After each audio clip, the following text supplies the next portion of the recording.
ഏറ്റവും വലിയ വിഷയമെന്ന് പറഞ്ഞാൽ കഴക്കൂട്ടത്ത് പൊട്ടിപ്പൊളിഞ്ഞ് കിടക്കുന്ന റോഡുകൾ തന്നെയാണ്. ഹായ്, നമസ്കാരം. കോൺഗ്രസ് മുന്നോട്ട് വയ്ക്കുന്ന രാഷ്ട്രീയം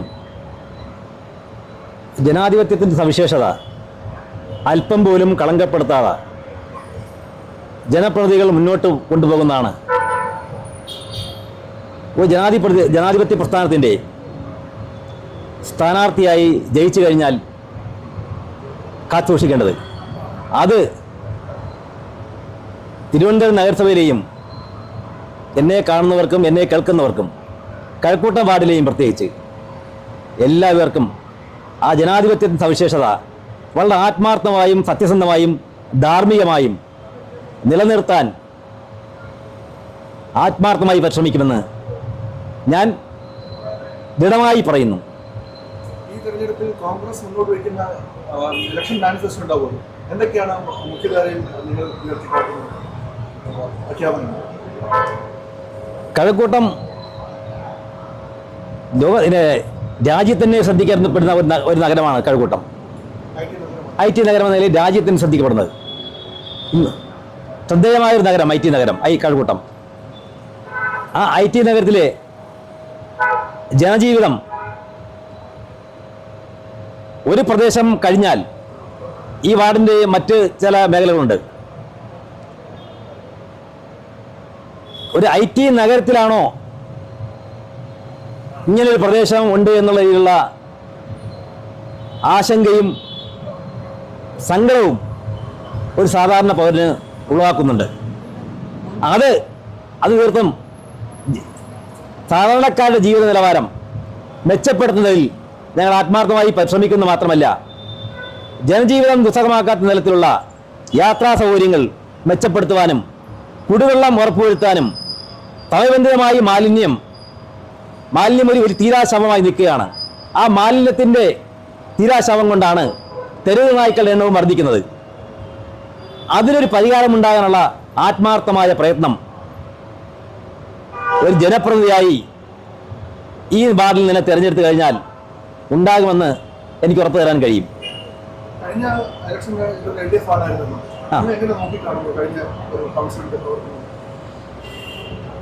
വലിയ പ്രസക്തിയുള്ള ചോദ്യമാണ്.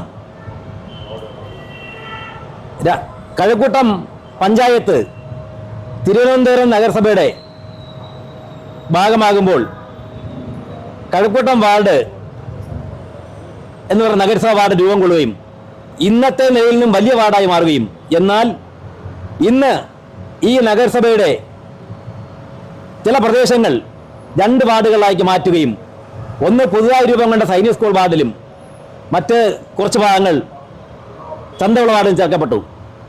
2010 പഞ്ചായത്ത് ആയിരുന്ന സമയത്ത് കഴക്കൂട്ടം പോലെ ഒരു നഗരസഭ വാർഡ് ഉണ്ടാവുകയും ആ വാർഡിൽ ആദ്യമായി തിരഞ്ഞെടുക്കപ്പെട്ടത് UDF ഐക്യജനാധിപത്യ മുന്നണിയുടെ പ്രതിനിധിയായി മത്സരിച്ച ശ്രീരേഖ ആണ് എലക്ട് ചെയ്തത്. ഞങ്ങൾക്ക് ആത്മാഭിമാനത്തോടെ പറയാൻ കഴിയും, 2010 ഇവിടുത്തെ ജനങ്ങൾ തിരഞ്ഞെടുത്ത് തിരുവനന്തപുരം നഗരസഭയിലേക്ക് അയച്ച കൗൺസിലർ വളരെ കഠിനാധ്വാനം ചെയ്യുകയും വളരെ ആത്മാർത്ഥമായി സാധാരണക്കാരോടൊപ്പം നിൽക്കുകയും അവർക്ക് വേണ്ടി പ്രവർത്തിക്കുകയും എല്ലാ വിഷയങ്ങളെയും സമയബന്ധിതമായി ഇടപെടാൻ കഴിയുകയും ചെയ്യുന്നുള്ളതിനപ്പുറം കാലാവധി പൂർത്തിയാക്കി എന്നുള്ളതാണ്. കാലാവധി പൂർത്തിയാക്കിയ ഒരു കൗൺസിലറാണ് ഇന്ത്യൻ നാഷണൽ കോൺഗ്രസ് ഐക്യജനാധിപത്യ മുന്നണി തിരുവനന്തപുരം നഗരസഭയിലേക്ക് കഴക്കൂട്ടം വാർഡിനെ പ്രതികരിച്ച് അയച്ചു എന്നുള്ളത് ഞങ്ങൾക്ക് ഇന്നും എപ്പോഴും ആത്മാഭിമാനത്തോടെ പറയാൻ കഴിയും. എന്നാൽ അതിനുശേഷം 2015 2020 തിരഞ്ഞെടുക്കപ്പെട്ട ജനപ്രതിനിധികൾ കഴക്കൂട്ടം വാർഡിൽ നിന്ന് LDF-ന്റെ ജനപ്രതിനിധികൾ തിരുവനന്തപുരം നഗരസഭയിലേക്ക് പോയെങ്കിലും അവിടെ ഉത്തരവാദിത്വം നിറവേറ്റുന്നതിൽ നിന്നും വ്യതിചലിക്കുകയും ജനാധിപത്യത്തിന്റെ എല്ലാ സവിശേഷതകളും കളങ്കപ്പെടുത്തിക്കൊണ്ട് കാലാവധി പൂർത്തിയാക്കാതെ വാർഡ് അനാഥത്വത്തിലേക്ക് തള്ളിക്കൊണ്ട് അക്കരപ്പച്ച തേടിപ്പോകുന്ന സാഹചര്യമാണ് ഉണ്ടായത്. 2010 തിരഞ്ഞെടുക്കപ്പെട്ട ജനപ്രതിനിധിക്ക് ഐക്യജനാധിപത്യയുടെ ജനപ്രതിനിധിക്ക് പല സാഹചര്യങ്ങളിലും ജോലി കിട്ടുന്ന സാഹചര്യമുണ്ടായി. വളരെ ചെറുപ്പമായിരുന്നു, വിദ്യാസമ്പന്നയായിരുന്നു. പക്ഷേ ഞങ്ങളുടെ ആ സമയങ്ങളെല്ലാം ചോദിച്ചത് എന്ത് തീരുമാനമെടുക്കട്ടെ എന്ന്. ഞങ്ങൾ പറഞ്ഞത് വോട്ടർമാർ നൽകിയ ഒരു വിശ്വാസമുണ്ട്, ജനാധിപത്യത്തിന് വലിയ സവിശേഷതയുണ്ട്. ആ ധാർമ്മിക നിലനിർത്തണം. അതിനെ കളങ്കപ്പെടുന്ന നിലയിൽ ഒന്നും ഉണ്ടാകാൻ പാടില്ല. അവരുടെ വോട്ടവകാശം നേടിയതിനു ശേഷം അവരോട് ചോദിക്കാതെ ആ വാർഡിൻ്റെ അനാഥത്വത്തിലേക്ക് തള്ളുന്നത് ശരിയായ രീതിയല്ല എന്ന് ഞങ്ങൾ പറയുകയുണ്ടായി. പക്ഷേ തുടർച്ചയായിട്ട് 10 കൊല്ലം LDFിൻ്റെ കൗൺസിലർമാർ ഉണ്ടായെങ്കിലും ഈ വാർഡിനെ പ്രതിനിധീകരിച്ച ശ്രീ പ്രശാന്ത് VK പ്രശാന്ത് മേയറാവുകയും പിന്നീട് MLA ആവുകയും ചെയ്തപ്പോൾ സംഭവിച്ചത് ഇവിടെ ഒരു വർഷം ഈ വാർഡ് അനാഥത്വത്തിലായിരുന്നു. ഇപ്പോൾ രണ്ടാമത് ഇവിടെ വിജയിച്ച 2020 ജനപ്രതിനിധിയായ കവിത ഇപ്പോൾ 6 മാസമായി ഈ വാർഡിൽ ഒരു കൗൺസിൽ ഇല്ലാത്ത സാഹചര്യം സൃഷ്ടിച്ചിരിക്കുകയാണ്. അതുകൊണ്ട് ഞങ്ങൾ പറയുന്നു, ജനാധിപത്യത്തിന്റെ മഹത്വം, അതിന്റെ മഹനീയതയും പവിത്രതയും കാത്തുസൂക്ഷിക്കുവാൻ ലോകത്തെ ഏറ്റവും വലിയ ജനാധിപത്യ പാർട്ടിയുടെ പ്രതിനിധിയായി ഞാൻ മത്സരിച്ചാൽ ആത്മാർത്ഥമായും ശ്രമിക്കുമെന്നുള്ളത് എനിക്ക് ഉറപ്പ് പറയാൻ കഴിയും. എനിക്കും മാത്രമല്ല, എൻ്റെ സഹപ്രവർത്തകർക്കും നേതാക്കൾക്കും ഉറപ്പ് പറയാൻ കഴിയും. അതാണ് പറയാനുള്ളത്. കഴക്കൂട്ടം നഗരം എന്ന് പറയുന്നത് IT നഗരമാണല്ലോ, അതിനൊരു ഐഡന്റിറ്റി. ഈ അടുത്ത കാലത്തായി കഴക്കൂട്ടം നഗരത്തിൽ ഒരു ഹീനസ് ക്രൈം നടന്നു. ഒരു യുവതിയെ ഹോസ്റ്റലിൽ കയറി പീഡിപ്പിക്കുകയുണ്ടായി എന്നുള്ളത്. അപ്പോൾ സ്ത്രീ സുരക്ഷ ഈ ഇലക്ഷനിൽ താങ്കൾ മുൻനിർത്തി പറയുന്നുണ്ടോ? സ്ത്രീ സുരക്ഷയെക്കുറിച്ച് പറയുകയാണെങ്കിൽ അത് കഴക്കൂട്ടത്ത് മാത്രം സംഭവിക്കുന്ന കാര്യമല്ല. കേരളത്തിലൊട്ടാകെ സ്ത്രീ സുരക്ഷയ്ക്ക് ഭീഷണി നേരിടുന്നുണ്ട്. പ്രഭാസവാരിക്ക് പോകുന്ന സ്ത്രീകൾ എത്ര പേർ ആക്രമിക്കപ്പെട്ടിട്ടുണ്ട് നഗരങ്ങളിൽ? എത്ര സംഭവങ്ങൾ നിങ്ങൾ മാധ്യമപ്രവർത്തകർ റിപ്പോർട്ട് ചെയ്തിട്ടുണ്ട്. അതുപോലെ കേരളത്തിൻ്റെ വിവിധ സ്ഥലങ്ങളിൽ, നഗരപ്രദേശങ്ങളിലും ഗ്രാമപ്രദേശങ്ങളിലും നമുക്കറിയാം, പ്രവാസവാരിക്ക് പോകുന്ന സ്ത്രീജനങ്ങൾ സുരക്ഷിതത്വമില്ല. അവരെ മാല പൊട്ടിച്ച് പറിച്ചുകൊണ്ട് പോകുന്നു, അവർ ജീവഹാനി സംഭവിക്കുന്നു, അവർ ആക്രമിക്കപ്പെടുന്നു. ഇപ്പോൾ കഴക്കൂട്ട് സംഭവിച്ചത് ഒരുപക്ഷെ രാജ്യമാകെ ശ്രദ്ധിച്ച വിഷയമാണ്. IT നഗരത്തിൽ ഒരു പെൺകുട്ടി കിടന്നുറങ്ങുമ്പോൾ ഒരു തമിഴ്നാട്ടുകാരനായ ഒരാൾ ലോറി ഓടിച്ചു വരികയും ഇവിടെ നിർത്തിയ ശേഷം ആ ഒരു വീട്ടിലോട്ട് കയറി ചെന്ന് അവർ പീഡിപ്പിക്കാൻ ശ്രമിച്ച സംഭവം വളരെ ദുഃഖകരമാണ്. അത്തരം സംഭവങ്ങളെല്ലാം ഒരു സർക്കാരിൻ്റെ കുടുംബക്ഷേമം മാത്രം മുന്നോട്ട് കണക്കാക്കി പോകുന്ന കേരളത്തിൽ ആഭ്യന്തര വകുപ്പിൻ്റെ പിഴവ്. ഞാൻ ആഭ്യന്തര വകുപ്പിനെ കുറിച്ച് പറയുകയാണെങ്കിൽ കേരളത്തിൽ എന്തെല്ലാം സംഭവങ്ങൾ നടക്കുന്നു. ജയിലറകൾ ഒട്ടും സാധാരണക്കാരനെ ജീവനെടുക്കുന്ന കുന്നംകുളം പോലീസ് സ്റ്റേഷൻ നടക്കുന്ന സംഭവങ്ങൾ. പോലീസ് എന്ന് പറയുന്നത് പോലീസിനെ രാഷ്ട്രീയവൽക്കരിച്ചിരിക്കുകയാണ്. ആ സ്ഥിതി മാറണം. അതുകൊണ്ട് IT നഗരത്തിൽ താമസിക്കുന്ന സാധാരണ ജനങ്ങൾക്കും സ്ത്രീകൾക്കും അടക്കം സുരക്ഷിതത്വം ഉറപ്പുവരുത്താൻ കഴിയാത്തത് ഒരു ഗവൺമെന്റിന്റെ വലിയ പരാജയമാണ്. അധികാര ദുർവിനിയോഗവും കെടുകാര്യസ്ഥതയും ദൂർത്തും കൈമുതലാക്കി നിൽക്കുന്ന ഒരു ഗവൺമെന്റിന്റെ മുഖം എന്ന് പറയുന്നത് കേരളത്തിലെ റോഡുകൾ പോലെ വികൃതമായിരിക്കുകയാണ്. ഏറ്റവും വലിയ വിഷയം എന്ന് പറയുന്നത് കഴക്കൂട്ടത്ത് പൊട്ടിപ്പൊളിഞ്ഞ് കിടക്കുന്ന റോഡുകൾ തന്നെയാണ്. 2 വർഷം നമ്മുടെ റെയിൽവേ മേൽപ്പാൽ താഴെയുള്ള സെന്റ് ആന്റണി സ്കൂളിലേക്ക് പോകുന്ന റോഡുണ്ടായിരുന്നു. ആ റോഡിന് ഇരുവശവും താമസിക്കുന്ന നിരവധി വലിയ ജനനിബിഡമായ സ്ഥലമാണ്. ആ പ്രദേശത്തെ താമസക്കാർ അനുഭവിച്ച ബുദ്ധിമുട്ടുകൾ ഞാൻ പറയാതെ തന്നെ ഇവിടെ എല്ലാ ജനങ്ങൾക്കും അറിയാവുന്നതാണ്. ഏകദേശം 2 ഇപ്പോഴും ആ സെന്റ് ആന്റണി സ്കൂൾ റോഡ് ഗതാഗത യോഗ്യമായി മാറിയിട്ടില്ല എന്നുള്ളതാണ്. അതുപോലെ തന്നെ MLA റോഡെന്ന് പറയുന്ന കഴക്കൂട്ടത്തിൻ്റെ ഹൃദയഭാഗത്ത് കാണുന്ന റോഡ്, അവിടെയും പൊട്ടിപ്പൊളിഞ്ഞ റോഡാണ് കാണുന്നത്. അതുപോലെ തന്നെ ഈ ഭാഗത്ത് വരുന്ന ഫജ്ര റോഡെന്ന് പറയുന്ന പ്രദേശം,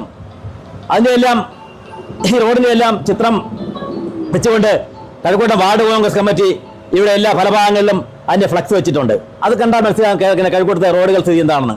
ആ റോഡ് പിന്നെ ശ്രീകൃഷ്ണ റോഡ്, അതുപോലെ തന്നെ നമ്മൾ തൊട്ടടുത്ത് കഴക്കൂട്ടം ടൗണിൻ്റെ ഹൃദയഭാഗം പാലസ്തീന റോഡ്, ജയനഗർ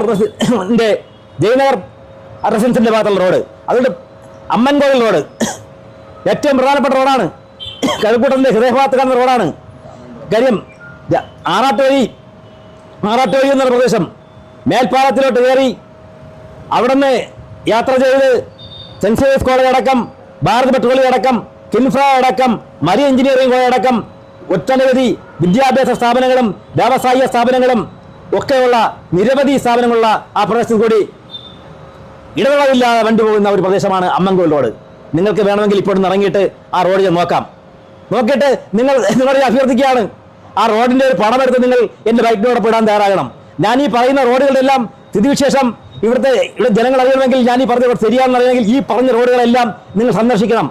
ആ റോഡുകൾ കാണിച്ചുകൊണ്ടിട്ട് നിങ്ങൾ അതിൻ്റെ ചിത്രമെടുത്ത് ഇതോടൊപ്പം നിങ്ങൾ കാണിക്കാൻ തയ്യാറാകണമെന്നാണ് എനിക്ക് പറയാനുള്ളത്. അതുകൊണ്ട് സാധാരണക്കാരന് അല്ലെങ്കിൽ വാഹനയാത്രക്കാരന്, കാൽനട യാത്രക്കാരന്, പ്രായാധിക്യമുള്ള ആൾക്കാർക്ക് അല്ലെങ്കിൽ അസുഖബാധിതരായ ആൾക്കാർക്ക് പെട്ടെന്ന് ആശുപത്രിയിൽ എത്തിക്കാൻ സാഹചര്യം എന്ന് പറയുന്നത് വണ്ടിയിൽ വെച്ച് തന്നെ ഈ റോഡിലൂടെ യാത്ര ചെയ്തു പോകുന്ന ഗർഭസ്ഥാവസ്ഥയുള്ള സഹോദരിമാർ പ്രസവിക്കുന്ന സാഹചര്യം ഉണ്ടായിട്ടുണ്ട്. സമയത്ത് ആശുപത്രി എത്തിക്കാത്ത പൊട്ടിപ്പൊളിഞ്ഞ റോഡിലൂടെ സമയത്ത് ആശുപത്രി എത്തിക്കാത്തതുകൊണ്ട് മരണപ്പെട്ട സാഹചര്യം ഉണ്ടായി. നമുക്കറിയാം രാമേന്ദ്രനഗർ റോഡ്, നിങ്ങൾക്കറിയാം രാമേന്ദ്രനഗർ റോഡ് ഏകദേശം 3-4 വർഷമായി കോർപ്പറേഷന്റെ പരിധി വരുന്ന റോഡുകളാണ് ഇതെല്ലാം. പിന്നെ രൂക്ഷമായ കുടിവെള്ള ക്ഷാമം. ഞാൻ ഒരാഴ്ചയായി ഞാൻ ഇവിടുത്തെ ഞാൻ പറഞ്ഞല്ലോ, നമ്മളിപ്പോൾ ഇന്നാണ് ഔദ്യോഗികമായി ഐക്യജനാധിപത്യ മുന്നണി സ്ഥാനാർത്ഥികളെ നഗരസഭയിൽ മത്സരിക്കുന്ന ഐക്യജനാധിപത്യ മുന്നണി സ്ഥാനാർത്ഥികളുടെ 48 പേരുടെ ലിസ്റ്റ് പുറത്തു വന്നത്. കഴക്കൂട്ടം IT നഗരത്തിലെ 1-ാം വാർഡായ കഴക്കൂട്ടം വാർഡിൽ എൻ്റെ നേതാക്കന്മാരുടെയും എൻ്റെ സഹപ്രവർത്തകരുടെയൊക്കെ തീരുമാനം അനുസരിച്ച് ഐകണ്ഠ്യേന എന്നെ പ്രഖ്യാപിച്ചിട്ട്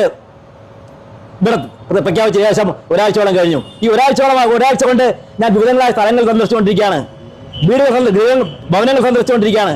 അവിടെ നിന്നൊക്കെ വരുന്ന ആവലാതികൾ, അവർക്ക് അവരുടെ കഷ്ടപ്പാടുകൾ, ദുരിതങ്ങൾ ഇതൊന്നും ആരും കേൾക്കുന്നില്ല എന്നുള്ളതാണ്. നമുക്ക് പിന്നെ കാവട്ടുവെക്കിനും പിന്നെ ഓണത്ത് പ്രദേശം എന്ന് പറയുന്ന അതിനടുത്ത് പ്രദേശമുണ്ട്. 13 വീടുകൾ അവിടെ ആ ഭാഗത്തുണ്ട്. ആ ബെറ്റോട് റെയിൽവേ കയറ്റം തുടങ്ങിയ കാവട്ടുവെക്കിലോട്ട് വരുന്ന മെയിൻ റോഡ് ആ ചിറ്റാരിക്കിലോട്ട് പോകും. ആ കാവട്ടുവെക്കിനും ബെറ്റോടിനും ഇടയിലുള്ള വടക്കുവശത്തോട്ട് പോകുന്ന റോഡ്, തോട്ടിന്റെ കരയിൽ കൂടി പോകുന്ന 13 കുടുംബങ്ങളുണ്ട് അവിടെ. ആ റോഡ് ഇതുവരെ കഴിഞ്ഞ 10 വർഷമായി വന്ന ഈ 2 കൗൺസിലർമാരും ഉറപ്പുകൊടുത്താണ് അവർക്ക് സഞ്ചാരയോഗ്യമായ റോഡ് കൊടുക്കാമെന്നുള്ളത്. ഒരു സൈക്കിളിന് തന്നെ പോലും ചവിട്ടി പോകാൻ കഴിയുന്ന റോഡ് കൊടുക്കാമെന്ന് പറഞ്ഞിട്ട് ഒരു സ്കൂട്ടറിന് പോകാൻ കഴിയുന്നില്ല. മഴക്കാലമാണ്, ഞാൻ ഇന്നലെ അവിടെ പോയി കണ്ടു. നടന്നു പോകാൻ കഴിയുന്നില്ല. അവിടുത്തെ ഒരു വീട്ടമ്മ അതുകൂടെ എന്നെ അവിടുത്തെ കുടിവെള്ളം എടുത്ത് കാണിച്ചു തന്നു. കുടിവെള്ളം അവർ കുടിക്കാനും അതിൽ വെള്ളം പോലും മാലിന്യം നിറഞ്ഞ വെള്ളം, അഴുക്ക് വെള്ളം. അപ്പോൾ അവർ പറഞ്ഞത് ഞങ്ങൾ ഇതിനെ ശുദ്ധീകരിക്കാൻ വേണ്ടി 15,000 രൂപ ഫിൽറ്റർ വാങ്ങിച്ചിട്ടുണ്ട്. ഞാൻ പറയുന്നത് ഈ ഗവൺമെന്റിനോട് സർക്കാരിനോട് എന്നെ കേൾക്കുന്നേ പറയാൻ അഭ്യർത്ഥിക്കുകയാണ്. നിങ്ങൾ ഇങ്ങനെ കുടിവെള്ള പ്രശ്നം ഉണ്ടെങ്കിൽ അവിടുത്തെ ജനങ്ങൾക്ക് ഇങ്ങനെ വെള്ളം ശുദ്ധീകരിച്ച് കഴിക്കാനുള്ള ഒരു സംവിധാനമെങ്കിലും, ഒരു ഫിൽറ്ററെങ്കിലും, വെള്ളം ശുദ്ധീകരിക്കാനുള്ള ഫിൽറ്ററെങ്കിലും, ഫിൽറ്ററൈസ് ചെയ്യുന്ന വാട്ടർ, ശുദ്ധീകരിച്ച വാട്ടർ, ശുദ്ധജലം ലഭിക്കാനുള്ള സംവിധാനം നിങ്ങൾ ഒരുക്കി കൊടുക്കണമെന്നാണ് അഭ്യർത്ഥിക്കുന്നത്. ശരി, അത് ഞാൻ പറയുന്നു. ഇങ്ങനെയുള്ള കഷ്ടപ്പാട്, കുടിവെള്ളം കുടിക്കാൻ കഴിയാത്ത സ്ഥലങ്ങളിൽ അങ്ങനെ ഉണ്ടെന്നുണ്ടെങ്കിൽ ഞാൻ ഉറപ്പു നൽകുകയാണ്, ഞാൻ പറയുകയാണ്. അത്തരം പ്രദേശങ്ങളിൽ പോയി അവരുടെ കഷ്ടപ്പാടും ദുരിതവും കണ്ടാൽ ആദ്യം പരിഹരിക്കുന്നത് കുടിവെള്ള പ്രശ്നമാണ്. അത് ചെയ്യുവാൻ ഞങ്ങൾ ആത്മാർത്ഥമായി ശ്രമിക്കുമെന്ന് ഇവിടുത്തെ വോട്ടർമാരോട് ഞങ്ങൾക്ക് നിസ്സംശയം പറയാൻ കഴിയുമെന്നുള്ളതാണ്. അപ്പോൾ ഈ രൂക്ഷമായ ഒരുപാട് പ്രശ്നങ്ങൾ, ആനുകൂല്യങ്ങൾ കൊടുക്കുന്നത്, ക്ഷേമ പെൻഷൻ കൊടുക്കുന്നത്, കക്ഷി രാഷ്ട്രീയത്തിന്റെ പേരിൽ മാത്രം ക്ഷേമ പെൻഷൻ കൊടുക്കാത്ത ആൾക്കാരുണ്ട്.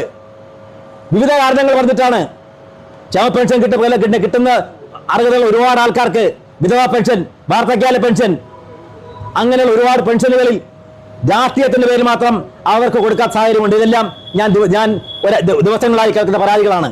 പിന്നെ ഇന്നലെ നമ്മൾ കണ്ടല്ലോ, അതിദരിദ്രമുക്ത കേരളം എന്നും പറഞ്ഞുകൊണ്ട് ഒരു സംഗതി കണ്ടു. മുഖ്യമന്ത്രി പറഞ്ഞതാണ്. അവിടെ ഞാൻ എന്നോട് ബഹുമാനിക്കുന്ന നടൻ, കലാകാരൻ, പ്രിയപ്പെട്ട മമ്മൂക്ക അവിടെ എത്തി പറഞ്ഞു. അതേ അവസരം പറഞ്ഞാണ് അതിദരിദ്രമുക്ത കേരളമെന്ന് ഞാനിപ്പോഴും വിശ്വസിക്കുന്നില്ല എന്നാണ് അദ്ദേഹം പറഞ്ഞത്. കേരളത്തിന്റെ സാമൂഹികപദം ഉയർന്നെങ്കിലും കേരളത്തിലെ പല ഭാഗങ്ങളിലും ഇന്നും കഷ്ടതയും ദുരിതമനുഭവിക്കുന്ന, വിശപ്പനുഭവിക്കുന്ന ജനങ്ങളുണ്ട് എന്നുള്ള യാഥാർത്ഥ്യം മറന്നുപോകുന്ന അദ്ദേഹം പറഞ്ഞു. അതുകൊണ്ട് ഞാനും കണ്ടു. ഈ ഒരാഴ്ച കൊണ്ട് ഞാൻ കടന്നു പോകുമ്പോൾ ചില പ്രദേശങ്ങളിൽ അതിദരിദ്രമുക്ത കേരളം എന്ന് പറയുവാൻ വേണ്ടി ഒട്ടും കഴിയാത്ത സാഹചര്യങ്ങൾ ഇന്ന് പലയിടത്തും റേഷനറി മാത്രം ആശ്രയിച്ച് ജീവിക്കുന്ന കുടുംബങ്ങൾ ഈ IT നഗരത്തിൽ പല വീടുകളിലും ഉണ്ട് എന്നുള്ളതാണ്. ആ യാഥാർത്ഥ്യം നമ്മൾ മനസ്സിലാക്കണം. വീമ്പിളക്കുമ്പോൾ മനസ്സിലാക്കണം.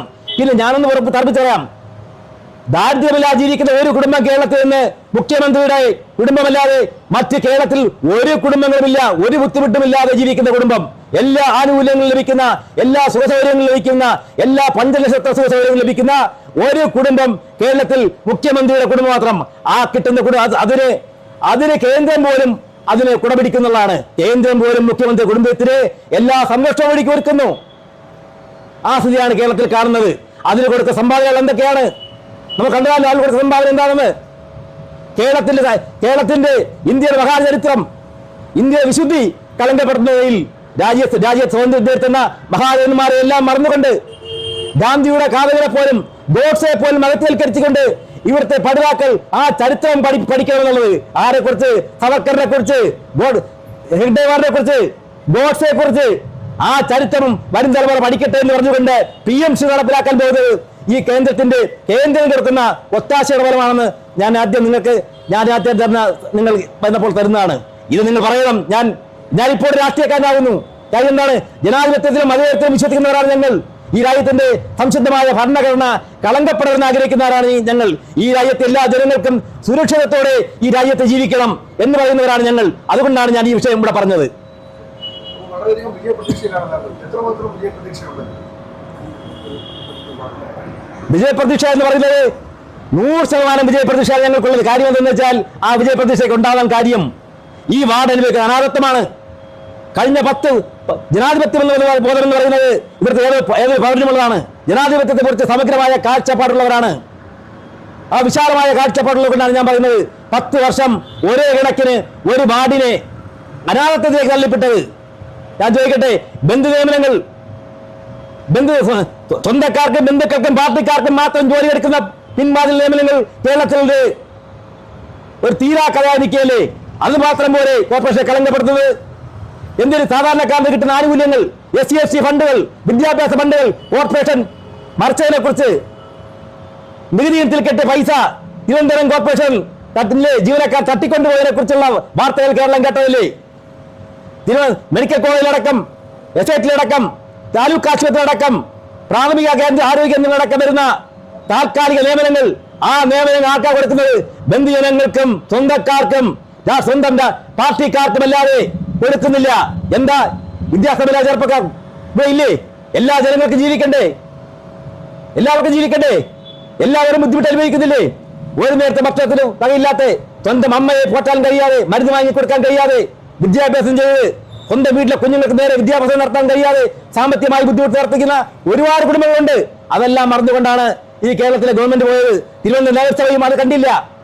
അങ്ങനെ നടത്തുന്ന ബന്ധു നിയമത്തിന്റെയും സ്വന്തക്കാർക്ക് കൊടുത്ത നിയമത്തിന്റെയും പേരിൽ ഞാൻ പറയട്ടെ, ഒരു കോർപ്പറേഷൻ വാർഡ് പോലും അനാഥത്വത്തിലാക്കുമ്പോൾ എത്ര ധാർമ്മികതയുണ്ട്, എത്ര ജനാധിപത്യമുണ്ട്. വോട്ടർമാരോട് കാണിച്ച വഞ്ചന എത്ര പരിഹാസകരമാണ്, എത്ര അപകാസ്യമാണ്. നിങ്ങൾ ചിന്തിക്കണം. ഒരു കൗൺസിലർ ഇല്ലാത്ത സാഹചര്യത്തിലാണ് തിരുവനന്തപുരം നഗരസഭയിലെ 1-ാം വാർഡായ കഴക്കൂട്ടം വാർഡിൽ ഇപ്പോൾ തെരഞ്ഞെടുപ്പ് നടക്കുന്നുള്ള യാഥാർത്ഥ്യം ഞാൻ പറയാൻ തയ്യാറാകുന്നത്. ഞാൻ ഉറപ്പ് നൽകുന്നു, എന്നെ ജനങ്ങൾ തെരഞ്ഞെടുത്തു കഴിഞ്ഞാൽ എനിക്ക് ഉറപ്പ് നൽകാൻ കഴിയും, കാലാവധി പൂർത്തിയാകുന്നവരെ അവരോടൊപ്പം ഉണ്ടാകും.